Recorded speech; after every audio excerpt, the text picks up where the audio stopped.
Hello दोस्तों, मैं आपको बताने वाली हूँ 5 दिन की कश्मीर ट्रिप आप कैसे प्लान कर सकते हैं और कैसे आप अपनी ट्रिप को बहुत अच्छे से एंजॉय कर सकते हैं। अगर आपके साथ एक छोटा बेबी है तो आपको क्या क्या चीज़ें ध्यान रखनी चाहिए वहाँ जाने के पहले और कैसे आप उसको पूरा अच्छे से एंजॉय कर सकते हैं।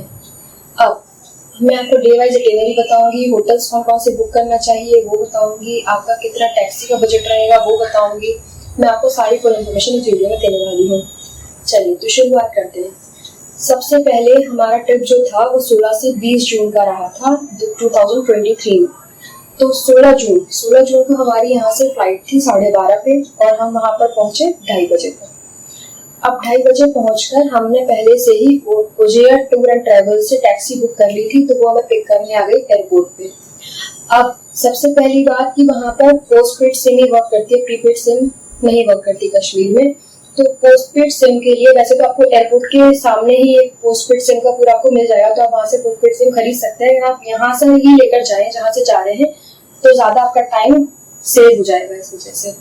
तो नंबर 1 सबसे इम्पोर्टेंट पॉइंट कि वहाँ पोस्टपेड सिम वर्क करती है, प्रीपेड सिम नहीं वर्क करेगी कश्मीर में। अब फिर हमारा ये लेने आ गया उजेयर टूर एंड ट्रेवल्स वाले हमें। फिर उन्होंने हमें जो हमारा जो हाउस बोट बुक था इरम हाउस बोट घाट नंबर 9 पे, तो वहां हमें ड्रॉप कर दिया। वहां से हाउस बोट की जो शिकाराज होती हैं उन्होंने वो ही प्रोवाइड कराते हैं कॉम्प्लीमेंट्री सर्विस, तो वो शिकारा उनकी हमें पिक करने आ गई। उन्होंने हमें इरम हाउस बोट पे ड्रॉप किया और फिर उसके बाद हमने वहां पे रेस्ट किया। अब यहाँ इरम हाउस बोट जो था तो ये हमारा घाट नंबर 9 पे था। इससे क्या बेनिफिट हुआ, वहाँ का व्यू बहुत सुंदर था, सारे सामने हाउस बोट डल लेक बहुत अच्छा व्यू था। उसके अलावा अगर आप घाट नंबर 9 के नीचे अगर हाउस बोट्स बुक करेंगे तो वहाँ क्या ड्रॉबैक है कि आपको सामने रोड दिखेगी, सामने से व्हीकल जाते हुए दिखेंगे, तो वो आपको इतना अच्छा सा नजारा नहीं मिलेगा। इसीलिए मैं आपको सजेस्ट करूंगी घाट नंबर 8 के अबव ही अपनी हाउस बोट बुक करना, उसके नीचे आप अवॉइड करना बुक करना। और फिर उसके बाद हाउस बोट जो आप बुक करें उनसे आप पहले ही बात कर लेंगे कि वो आपको कॉम्प्लीमेंट्री शिकारा प्रोवाइड करेंगे आने और जाने के लिए। ठीक, अब उसके बाद हम हाउस बोट से फिर जाने वाले थे डल लेक में शिकारा राइड के लिए। तो शिकारा राइड का जो गवर्नमेंट रेट होता है वो 780 रुपीज होता है। अगर आपसे कोई एक्स्ट्रा चार्ज कर रहा है, ज्यादा मांग रहा है, तो आप बार्गेन करके 780 से ज्यादा नहीं देंगे, क्योंकि वही एक ऑफिशियल रेट है, मांगने को कुछ भी मांगते हैं। उसके बाद शिकारा राइड जो 740 रुपीज में होता है वो आपको 1 आवर का शिकारा राइड कराएंगे। शिकारा राइड में आपको मीना बाजार दिखाएंगे, वो बाकी फ्लोटिंग मार्केट दिखाएंगे। तो और आपको शिकारा में ही खाने पीने के आइटम्स मिलते रहते हैं, आप जो भी खाना चाहें आप ले सकते हैं। वहीं आपको मीना बाजार में काफी सारे क्लोथिंग की शॉप्स मिल जाएगी, तो आप जो चाहे वहाँ पे परचेज कर सकते हैं। वैसे मैं आपको बताऊंगी कि वहां से डल लेक में ज्यादातर सारी चीजें फेक होती हैं, चाहे वो आपको कोई भी ज्वेलरी दिखाए, कुछ भी दिखाए, या आपको कोई भी केसर दे, कुछ सब फेक होता है, तो आप वहां से मत लेना कभी भी। अगर आपको केसर, ड्राई फ्रूट्स या कुछ भी आइटम लेना है तो जब आप श्रीनगर टू पहलगाम जाएंगे तो रास्ते में कम्बोर जगह आती है जहाँ केसर की खेती भी होती है। वहाँ एकदम ओरिजिनल केसर, ड्राई फ्रूट सारा कुछ ओरिजिनल मिलता है। मैं आपको सजेस्ट करूंगी आप वहीं से लेना, डल लेक से कुछ भी मत लेना। ठीक, अब उसके बाद 1 आवर की आपने शिकारा राइड करके आप रिटर्न आएंगे हाउस बोट में। फिर आपको मैं सजेस्ट करूंगी कि अगर आप लौट के शिकारा राइड करके हाउस बोट में ना आकर आप सीधा घाट नंबर 9 पे जाएं। हमने हाउस बोट वाले से बात कर रही थी, वो कह रहे थे कि ठीक है ये शिकारा राइड वाला आपको घाट नंबर 9 पे छोड़ देगा, आप वहां पर डिनर करके आ सकते हैं। उसके बाद जब आप घाट नंबर 9 से फिर हाउस बोट पर दोबारा से आएंगे तो वो भी आपको शिकारा कॉम्प्लीमेंट्री रहेगा, आपका कोई एक्स्ट्रा चार्ज नहीं लगेगा। क्योंकि जो हाउस बोट का खाना होता है वो इतना अच्छा नहीं होता है। हमने जो देखा, हमने नहीं लिया था लेकिन जो बाकी के लोग खा रहे थे तो हमने देखा वो इतना अच्छा नहीं था, तो और हाइजीन भी नहीं होता है, इसीलिए हमने सोचा था कि हम बाहर ही खाएंगे। अब घाट नंबर 9 से थोड़ा सा ही बस आप चलेंगे 2-4 कदम तो आपको नाथू स्वीट्स मिलेगा। तो ये फ्रेंचाइजी हम सभी जानते हैं, उसका खाना हाइजीनिक भी है, टेस्टी भी है, सब कुछ। तो हमने नाथू स्वीट्स पे अपना डिनर किया और फिर उसके बाद हम रिटर्न आ गए अपनी हाउस बोट में शिकारा राइड करके। अब उसके बाद हम वहाँ पर आराम से फिर हमने कॉम्प्लीमेंट्री ब्रेकफास्ट भी वहाँ पे नहीं लिया था। उसके बाद हम लोग नेक्स्ट डे हमारा डे 2 होता है। डे 2 हमने रखा था दूध पथरी के लिए, तो हम दूध पाथरी जाते हैं। दूध पाथरी के लिए हमने जैसे ही शिकारा करके हम लोग गए बाहर, वहीं पर हमने ब्रेकफास्ट किया। उसके बाद दूध पथरी गए। दूध पथरी जब आप जाएंगे तो वो आपको एक स्विट्जरलैंड वाली फीलिंग देगा। पूरा ग्रीनरी रहते हैं, मीडोज रहते हैं, पूरा आपको वहाँ पे रिवर मिलेगी, शालीगंगा रिवर, जो कि बहुत ही ब्यूटीफुल है। हॉर्स राइड भी वहाँ का सेफेस्ट है, तो दूध पथरी मस्ट विजिट प्लेस है। अगर आप बच्चों के साथ जा रहे हैं तो मेरा सजेशन आप दूध पथरी जरूर जाएं, क्योंकि वहाँ का हॉर्स राइड भी सेफेस्ट है। वहाँ आपको नेचुरल ब्यूटी एकदम देखने को मिलेगी, कोई डेंजरस नहीं है, कुछ नहीं। अब जब डे 2 में हम दूध पथरी गए तो ये डे 2 में हम वहाँ पर दूध पथरी गए, तो फिर हॉर्स राइड के थ्रू हम शालीगंगा रिवर गए। वहाँ पे आपका मैं बताती हूँ हॉर्स राइड पे कितना प्राइस लगेगा, क्योंकि वो मांगने को बोलते हैं 2500 पर पर्सन रेट है, लेकिन वो कुछ भी बोलते हैं, आपको वहाँ बार्गेन करना पड़ेगी। तो आप पर घोड़े का 500-600 से ज्यादा मत देना। हमने जो दिया था, हमने 2 घोड़े बुक किए थे और हमारा 1200 था, फिर ऊपर से वो टिप भी मांगते हैं। लेकिन जो बंदा था जिसने हॉर्स राइड डाला, उसने हमें बैग्स वगैरह टांगे हुए थे, तो हमने उसको 100 रुपीज टिप दे दिया। वैसे टिप वहाँ पर हर जगह, हाउस बोट में या जहाँ पर भी जाएंगे, टिप हर जगह मांगी जाएगी। तो मैं आपको बताऊंगी कि आप टिप ज्यादा अवॉइड करने की कोशिश करना, क्योंकि हर जगह हर कोई टिप मांगता है। शिकारा वाला आपको राइड के चार्ज कर रहा है, उसके बाद आपसे एक्स्ट्रा टिप मांगेगा, हाउस बोट वाला आपसे अलग टिप मांगेगा। तो मैं आपको सजेस्ट करूंगी टिप्स को अवॉइड करना। उसके बाद दूध पाथरी में वो कहते हैं आपको 6 पॉइंट दिखाएंगे, पॉइंट दिखाएंगे, वो कुछ पॉइंट नहीं है। मेन जो है वो शालीगंगा रिवर ही है जो मेन अट्रैक्शन है। तो आप 600 से ज्यादा मत दीजिएगा। अब फिर उसके बाद आप शालीगंगा रिवर पे एंजॉय करिए। उसके बाद शालीगंगा रिवर से वहाँ पे आपको काफी सारी शिप्स भी देखने को मिलेगी रास्ते में, जगह जगह शालीगंगा रिवर के आसपास आपको नेचुरल ब्यूटी दिखेगी। फिर वहां पर आपको मैगी वगैरह ही मिलेगी, खाने का कोई लंच का ऑप्शन नहीं मिलेगा शालीगंगा रिवर पे। फिर आप हॉर्स राइड के थ्रू ऊपर आ जाइए, और फिर उसके बाद वहां से जब आप रिटर्न करेंगे तो आपको रास्ते में ही काफी जगह सरसों की रोटी, मक्के की रोटी, सरसों का साग मिलेगा। तो आप वहां से वो एक वन टाइम एक्सपीरियंस जरूर लीजिएगा, काफी अच्छा लगता है। साथ में आप पीजिएगा कहवा, कश्मीरी कहवा बहुत अच्छा लगता है। हम लोगों ने वो 5 दिन की ट्रिप में कम से कम 8-10 कहवा पिए, बहुत ही टेस्टी होता है। तो आप उसको जरूर एक्सप्लोर करिएगा। फिर दूध पथरी से ये हमारा डे 2 एंड हो गया। डे 2 एंड में हमने लास्ट में डे 2 में हमारा जो स्टे था श्रीनगर होटल में था, होटल था कश्मीर। वो भी बहुत ही अच्छा होटल था, काफी अच्छी सुविधाएं उसमें, पूरी फैसिलिटीज दी गई, स्टाफ काफी कोऑपरेटिव था। तो वहां पर भी आप डिनर कर सकते हैं, चाहे तो बाहर से खा सकते हैं, लेकिन मैं आपको सजेस्ट करूंगी वहां पे आप होटल के अंदर ही रहे, वो ज्यादा सेफ होगा, बाहर ना जाए तो ज्यादा ठीक है। बच्चों के साथ तो स्पेशली आप होटल में खाना खा ले। उसके बाद डे 3 में हमारा प्लान था पहलगाम जाने के लिए। तो हमने क्या किया कि हमारा टैक्सी ड्राइवर आ गया, फिर हम लोगों ने डे 3 में हम पहलगाम के लिए गए। आपको रास्ते में टेम्पोर मिलेगा जहाँ से आप सारा ड्राई फ्रूट्स ले सकते हैं।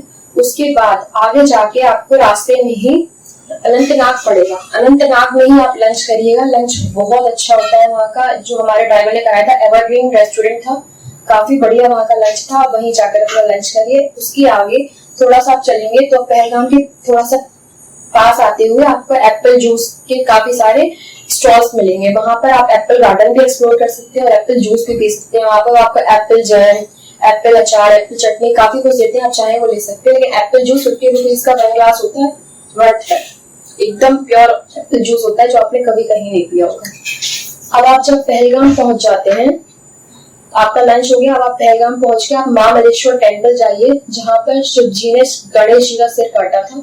वहां आपको जाकर बहुत ही शांति मिलेगी, बहुत ही शांति। वहां पर आप जाकर आराम से पीसफुल एनवायरनमेंट में एंजॉय करिए। उसके बाद आप चले जाइए लिडर वैली अम्यूजमेंट पार्क, वो भी काफी बढ़िया पार्क है। वहां पे लिडर रिवर जा रही होती है और बच्चों के लिए झूले हुए हैं, तो बच्चे भी एंजॉय करते हैं। मैं आपको जू रिकमेंड करूंगी, वहां का पहलगाम जू मत जाइएगा, क्योंकि आपको 3 से 4 किलोमीटर पैदल चलना होता है, जो कि बहुत ही टायर्ड हो जाएगा आपके लिए। इसीलिए और बायसरन वैली में आपको सजेस्ट इसलिए नहीं करूंगी, बायसरन वैली जो है वहां का हॉर्स जो राइड करके जाना होता है बहुत ही डेंजरस है, बहुत ही डेंजरस। बच्चों के साथ तो बिल्कुल आप अवॉइड करिएगा। अगर आप बड़े हैं तब भी हॉर्स राइड थोड़ा डिफिकल्ट होता है। तो अगर आप एडवेंचर सीखेंगे, आपको बढ़िया लगता है, आप नहीं करते, आप जा सकते हैं। अदरवाइज मैं आपको बताऊंगी इसको अवॉइड करें, क्योंकि जो आप बायसरन वैली में जो ग्रीन मीडोज वगैरह देखेंगे वो आप ऑलरेडी दूध पथरी में देख चुके हैं। दूध पथरी में भी बिल्कुल सेम वैसा ही नजारा देखने को मिलता है। और श्रीनगर टू पहलगाम का रास्ता बहुत ही सुंदर है। लिडर रिवर आपके साथ साथ पूरे टाइम चलती रहेगी, बहुत ही प्यारा व्यू आता है। अब रात में हमने स्टे किया अपना ये मीट द गेस्ट हाउस में। मीट द गेस्ट हाउस के दो थोड़ा सा पास में ही रिवर बहती हुई रहती है, लिडर रिवर, वो व्यू बहुत ही औसम होता है, बहुत बढ़िया लगता है। अब उसके बाद डे 3 हमारा एंड हो गया। डे 4 में हमारा कॉम्प्लीमेंट्री ब्रेकफास्ट था मेड द गेस्ट हाउस में, वहां हमने ब्रेकफास्ट किया। ब्रेकफास्ट एवरेज था, आप एग या फिर ब्रेड बटर वगैरह मंगा लीजिए, आलू पराठा इतना अच्छा नहीं था, आलू वगैरह उसमें कुछ नहीं था। उसके बाद वहां से हम गए, वहां पे यूनियन टैक्सी चलती है, जो आपको टैक्सी श्रीनगर से लेकर आई है वो आपकी नहीं जाएगी फर्दर और आगे, तो आपको एक यूनियन टैक्सी करनी पड़ेगी। यूनियन टैक्सी क्या होता है कि जो होटल वाले जितने भी होते हैं उनके पास यूनियन टैक्सी का रेट कार्ड होता है, तो वहीं पे आपकी टैक्सी आएगी। आप जितने भी पॉइंट्स देखना चाहते हैं, जैसे भी टैक्सी बुक करना चाहते हैं, वो आपको दिखाएंगे। उनके टैक्सी के रेट्स फिक्स होते हैं, कुछ भी आपको इसमें ये नहीं कि आपका कुछ वो बार्गेन करना पड़े, कुछ भी कोई फिक्स रेट है। तो चंदनवाड़ी अमरनाथ यात्रा की वजह से बंद था, तो हमने अरू और बेताब वैली दो ही जगह जाना था। अब उसमें हम पहले गए बेताब वैली, तो बेताब वैली एंड अरू वैली का हमारा टोटल लगा 2050 रुपए, जो कि फिक्स है। उसके अलावा यहाँ पर आपको अरू वैली में 1 घंटा, बेताब वैली में 1 घंटा, हर पॉइंट पे 1-1 घंटा मिलता है, तो आपको 1 घंटे में ही जो देखना है देखना है। अगर आपको 1 घंटे से ज्यादा हो जाता है तो आपका क्या होता है कि 1 घंटे से ज्यादा होने पे आपका per hour 400 rupees extra charge करते हैं वो लोग।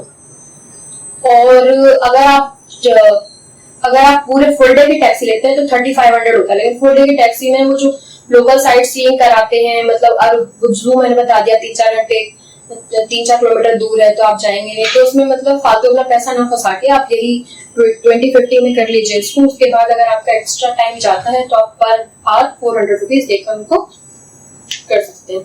उसके बाद बेताब वैली जो है वहां पर भी लिडर रिवर जा रही है, सुंदर व्यू है, ट्रीज हैं, वहां पे हॉर्स राइडिंग भी होती है, जो कि हमने किया था। जो हमारा एक्सपीरियंस रहा बच्चे के साथ, काफी टफ हॉर्स राइड है। वहां पर जो हॉर्सेस हैं वो फोटोज दिखाते हैं कि आपका हॉर्स जो है रिवर के अंदर से जाएगा, तो बड़ा सुंदर व्यू दिख रहा था, तो हमने हॉर्स राइड बुक कर लिया। लेकिन उसका रास्ता भी बहुत टफ था। लास्ट में जब ये रिवर में जो घोड़ा जाता है तो मतलब ये बीच में से हॉर्स निकल रहा है रिवर की, जो काफी डेंजरस लगता है वो देखने बच्चे के साथ। तो अगर बच्चा आपके साथ है और मतलब फ्लो उस टाइम हमारे टाइम पे रिवर का बहुत ज्यादा था, अगर रिवर का फ्लो कम है तब तो ठीक है, लेकिन हमारे टाइम पे रिवर का फ्लो ज्यादा था, तो मैं कहूंगी कि आप उसको अवॉइड करें। वैसे वो पर पॉइंट 350 रुपीज बोलते हैं, लेकिन हमने वहां पर भी 600 पर पर्सन दिया था, 350 पर पॉइंट नहीं दिया था। 6 पॉइंट दिखाते हैं जिसमें वाटरफॉल और रिवर में से जो वॉश आता है वो मेन है। उसके बाद हम गए अरू वैली। अरू वैली जो है, अरू वैली का कोई एंट्री टिकट नहीं है, बेताब वैली का 100 rupees per person entry ticket है। अब अरू वैली जो था, अरू वैली में कश्मीरी ड्रेसेस मिलती हैं, आप कश्मीरी ड्रेसेस पहन के फोटोज ले सकते हैं। वो काफी वहाँ का सुंदर व्यू है, ग्रीन मेडोज हैं वहां पर और माउंटेन्स वगैरह काफी सुंदर दिखते हैं, तो आप वहां पर 1 घंटा एक्सप्लोर कर सकते हैं। और अरू वैली के रास्ते में जब अरू वैली आने वाली होती है तो थोड़ा सा पहले ही वाटरफॉल टाइप्स निकल रहे होते हैं वहां रास्ते में, वो बहुत प्यारा व्यू आता है, वहां पर आप जरूर देखिएगा, बहुत सुंदर लगता है वो देखने में। तो फिर आप श्रीनगर लौटते आ रहे होंगे तब आपको पहलगाम सेल्फी पॉइंट मिलेगा, वहां आप सेल्फी ले लीजिए। और फिर आप वहां पर पहलगाम का जो मार्केट है वहां पर दाना पानी रेस्टोरेंट बहुत बढ़िया है, जहाँ बहुत बढ़िया खाना मिलता है। अगर आप दाना पानी में आपको बुकिंग नहीं मिल पाती, जैसे वहां पर बहुत बुकिंग चलती है, तो आप नाथूज रसोई में खाना खाइए। हमने नाथूज रसोई में खाना खाया था, बहुत ही बढ़िया था। उसके बाद आप श्रीनगर चले जाएंगे, श्रीनगर रिटर्न हो जाइए, फिर आप वहां पर अपना होटल में डिनर कीजिए। डे 5 हमने रखा था लोकल साइट सीइंग के लिए, तो हम सारे मुगल गार्डन्स एक जैसे ही होते हैं। हमारा जो स्टे था श्रीनगर में वो था ये काच रेजिडेंसी में, तो वहां पर हमारा निशात में ही था होटल, तो वहां से निशात गार्डन बहुत पास था। और निशात गार्डन जो हमने सुना है सारे मुगल गार्डन्स में ये बेस्ट है, तो हम निशात गार्डन गए थे। शंकराचार्य टेम्पल में कहूंगी कि वहां पे 250 से अबव सीढ़ियां हैं, तो अगर आपके साथ बच्चे हैं तो आप उसको थोड़ा अवॉइड करिएगा, क्योंकि बच्चे ज्यादा सीढ़ियां हैं होने पे थोड़ा इरिटेट होने लगते हैं, तो इसीलिए आप मुगल गार्डन एक्सप्लोर करिए, वहाँ बच्चे भी एंजॉय करते हैं। तो हमने ये गार्डन एंजॉय किए, फिर उसके बाद हम 12 PM पे निकल गए एयरपोर्ट के लिए। अब रास्ते में ही वहां पर मुगल दरबार है, एयरपोर्ट से थोड़ा पहले ही मुगल दरबार, हमने वहां पे कश्मीरी पुलाव खाया, साथ में शाही पनीर वगैरह खाया। तो कश्मीरी पुलाव औसम था, बहुत बढ़िया टेस्ट था, आप वो जरूर खाएं, बहुत मुगल दरबार का बढ़िया खाना था। उसके बाद एयरपोर्ट पे, वहां पर श्रीनगर एयरपोर्ट पे 2 बार चेकिंग होती है। एक बार गाड़ी में सामान निकाल के फिर दोबारा गाड़ी में इसको सामान को चढ़ाना पड़ता है। तो आप टाइमली निकल जाएं, जिससे आपको चेकिंग वेकिंग में ज्यादा टाइम न देना पड़े। श्रीनगर का एयरपोर्ट ज्यादा क्राउडी होता है, तो आप इसीलिए टाइमली वहां से अपना निकल जाएं। फिर उसके अलावा हम श्रीनगर से दिल्ली आ गए। ये हमारी कंप्लीट ट्रिप रही। अब इसमें मैं आपको कुछ टिप्स दूंगी कि अगर आपके साथ बच्चे हैं तो आपको क्या क्या अवॉइड करना चाहिए। आपको हॉर्स राइड जो है बाइसरन वैली की, वो अवॉइड करनी चाहिए, काफी टफ है। सोनमर्ग भी आपको अवॉइड करना चाहिए, क्योंकि वहां पर भी एक साइड खाई है और थोड़ा मतलब डेंजरस रास्ता है, तो सोनमर्ग भी आप अवॉइड कर सकते हैं। गुलमर्ग क्या है, गुलमर्ग में आप अगर जाएंगे तो गुलमर्ग में गोंडोला राइड के लिए काफी लंबी क्यूज होती है, तो क्यू में आपको 1 घंटा 2-3 घंटा भी लग जाता है। तो अगर आपके साथ 2-3 फैमिलीज हैं, उन सबके साथ बच्चे हैं, तो बच्चे आपस में खेलने में लग जाते हैं। लेकिन आपका सिंगल चाइल्ड है तो अकेले परेशान होने लगता है, रोने लगता है, इसीलिए आप लॉन्ग क्यूज भी अवॉइड करें। अब जून जुलाई में आपको फेज 1 में थोड़ी बहुत ही स्नो मिलेगी, ज्यादा अच्छी स्नो नहीं मिलेगी, वो भी गंदी स्नो होगी। फेज 2 में थोड़ा देख सकते हैं आप, स्नो होगी। तो अगर आप उसके बाद जाएंगे जून जुलाई के बाद, तब तो सोनमर्ग में भी आपको स्नो नहीं मिलने वाली है, गुलमर्ग फेज 1 में तो बिल्कुल नहीं मिलने वाली है। तो आपका क्या, आपका इंटरेस्ट है, आप उस हिसाब से देखकर अपनी ट्रिप प्लान करिएगा। पहली चीज, कश्मीर में टिप अवॉइड करिएगा, टिप बहुत मांगी जाती है जगह। और दूसरी चीज, आप बार्गेनिंग बहुत करना अच्छे से जानना चाहिए, क्योंकि वहां पे हर जगह बार्गेनिंग होती है। जो हाउस होल्ड वाले हैं वो आपसे टिप मांगेंगे, बार्गेन इतना करना पड़ता है कि हॉर्स राइड के वजह से सोनमर्ग है, सोनमर्ग में आपसे कुछ भी चार्ज करेंगे, लेकिन जो ऑफिशियल रेट है वो 1400 रुपीज है। तो 1400 से ज्यादा आपको नहीं देना है हॉर्स राइड को। और अगर आप गुलमर्ग जाते हैं गोंडोला, तो गुलमर्ग गोंडोला में फर्स्ट फेज का 780 रुपीज है, और फेज 2 जाते हैं तो 900 समथिंग है। तो ये इसके ऑफिशियल रेट से, इसमें आपको ठगी की कोई जरूरत नहीं है। लेकिन हम अगर गुलमर्ग जाते हैं तो गुलमर्ग में भी वो आपसे कहते हैं गोंडोला स्टेशन से छोड़ने के लिए आपको हॉर्स प्रोवाइड कराते हैं। 1 किलोमीटर है, लेकिन वो काफी ज्यादा चार्ज करते हैं, तो आप अच्छे से बार्गेन करके ही जाइएगा। फिर वो वहां पे गाइड बोलते हैं कि गाइड है, हम गाइड ले लीजिए, गाइड की भी कोई रिक्वायरमेंट नहीं होती है गुलमर्ग में। अब तो आपका इंपॉर्टेंट वर्ड्स आपको पता चले, तो पोस्टपेड से लेकर जानी है। हॉर्स राइड वाले कुछ भी मांगेंगे, आपको ऑफिशियल गवर्नमेंट रेट्स पता होना चाहिए, उस हिसाब से दीजिएगा। टिप आपको नहीं देनी है। जो आपका कैब ड्राइवर है, टैक्सी ड्राइवर, वो भी आपको मिसगाइड करेगा। ये हॉर्स वालों से, हॉर्स राइड वालों से या सबसे उनकी फिक्सिंग होती है, तो वो आपसे बोलेंगे क्या ठीक है ये पॉइंट खाएंगे, वो दिखाएंगे, वो नहीं। आपको टैक्सी वाले से नहीं मिलना है। जो रेट्स मैं बता रही हूँ वही जेन्युइन है, वही आपको देना है वहाँ पे। और दूध पानी में एक और टिप है कि आप जैसे हॉर्स राइड वाले वहाँ पे काफी सारे खड़े रहते हैं, वो आपसे बार्गेन करेंगे, नहीं मानेंगे, तो आप थोड़ा चलने लगिए। थोड़ा चलने लगेंगे ना, तो थोड़ा सा आगे भी और सारे आपके पास आ जाएंगे, तो तुरंत मान जाएंगे। वहीं पे मेन पॉइंट होता है, आप कह दीजिए कि हम पैदल पैदल चले जाएंगे, और आप चलने लगे तो वहां आपको सही रेट पर लेकर जाएंगे आपको। तो मैंने आपको शिकारा के ऑफिशियल रेट बता दिया, हॉर्स राइड का बता दिया, हर चीज का रेट्स बता दिया, और कहाँ कहाँ आप कैसे कैसे एंजॉय कर सकते हैं वो भी बता दिया, क्या अवॉइड करना है वो। चलिए, hope you all enjoy your Kashmir trip very well.